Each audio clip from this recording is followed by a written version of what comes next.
Last year we took 7 trips, everything from camping to a long European vacation.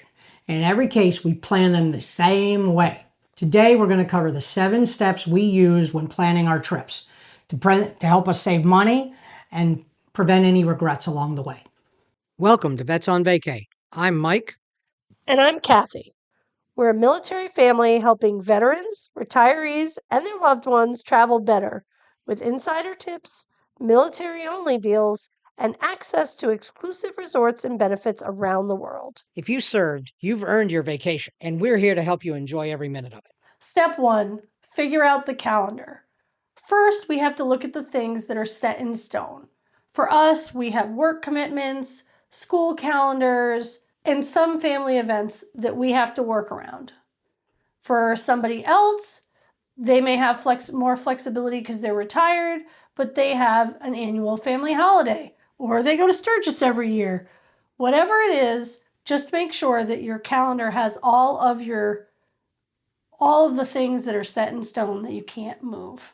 And if your trip is for any of those events, then just make sure that you know the itinerary so you know how much time is going to be taken up with event-related activities and how much free time you're going to have so you know how much you're going to be able to squeeze in during your trip. And remember, the less flexibility you have, the less opportunities you're going to have to save money. Step 2, now that you know when you're going, you got to figure out how you're getting there. Are you driving? Are you flying? Taking the train? Taking the train? Taking a cruise if you're going overseas and you got the time available. You got to weigh all your options. Flying might sound better initially, but once you take into account the 2 to 3 hours you have to get there before the flight, the possibility of a delay or even a cancellation and the cost associated with that, you might start looking at other options like driving, even factoring in the cost of gas, an overnight stay, maybe extra food cost. You may find that driving might cost you less, or it might take less time to get there. So it just might be more comfortable. Or it might just be more comfortable to do it. You got to look at all these options and see which one works best for your situation. And speaking of transportation, if you're eligible, you might look into Space A flights. We happen to know some friends that use Space A lot. Now, it hasn't worked out for us because of our work and time commitments. But if you have the flexibility, it is something that you might want to look into. Just don't get caught up in the free part of Space A.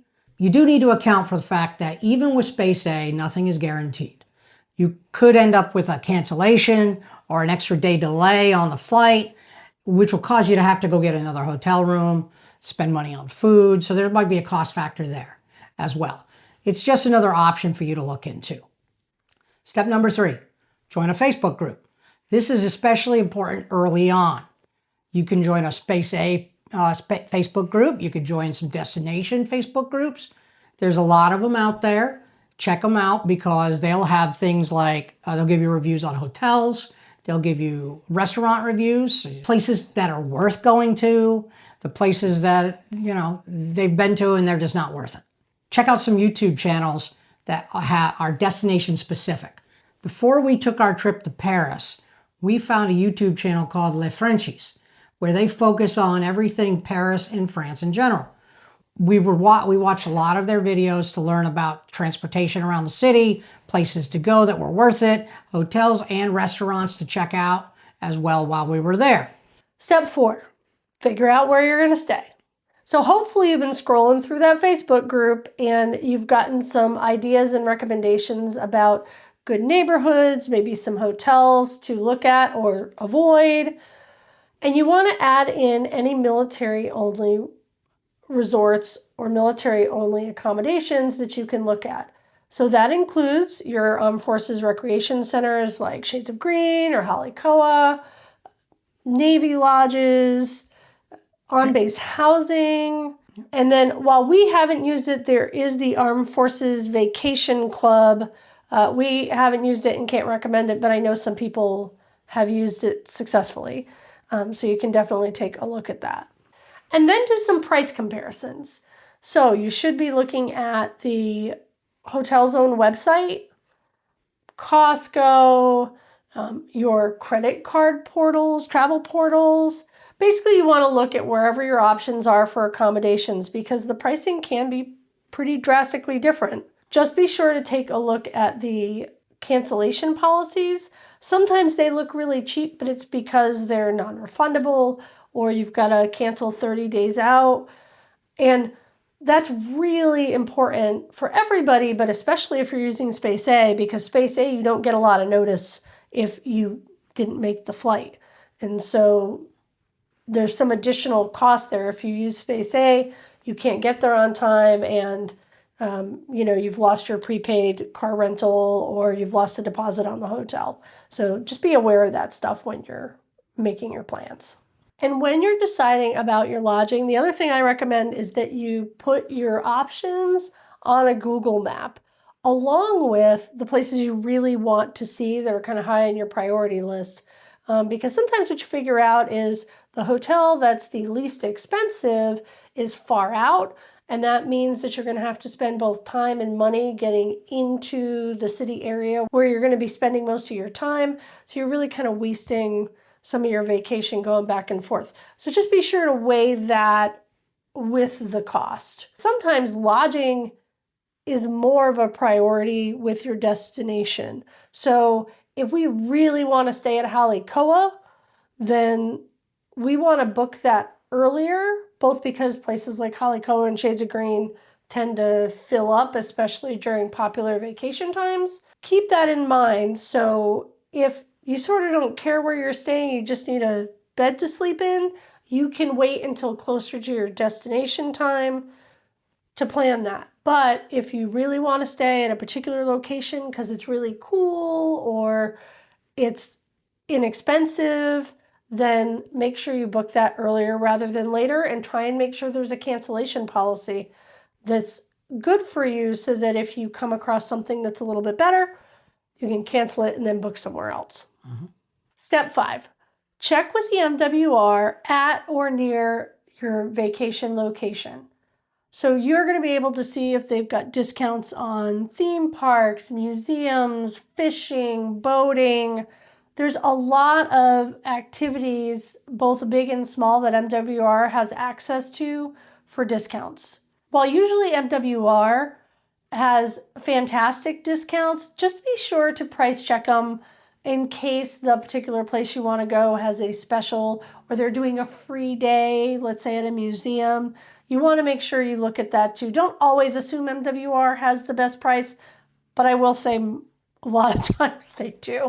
When you look at the MWR website, they also may have things like concerts, family days, stuff that's happening at the base if you happen to be near the base that you can participate in that's going to be low or no cost that you can add to your vacation.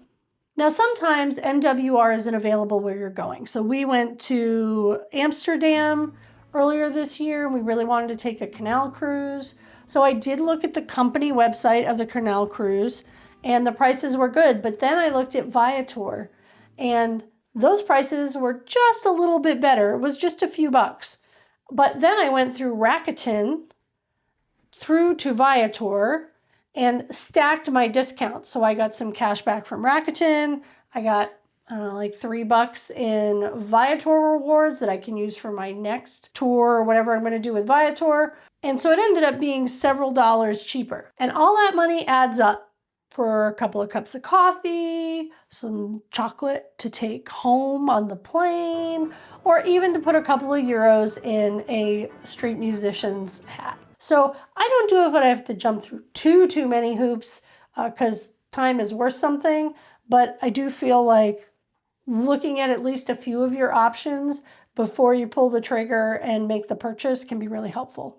And step 6, if you're in the U.S., traveling in the U.S., check VetTix for any kind of events or anything happening in the place you're going to be going. It helps keep the trip fun without increasing your budget. Step 7, set up your reminders. Make sure that you put in your calendar your deadlines for checking in for your flights, any cancellations for hotels.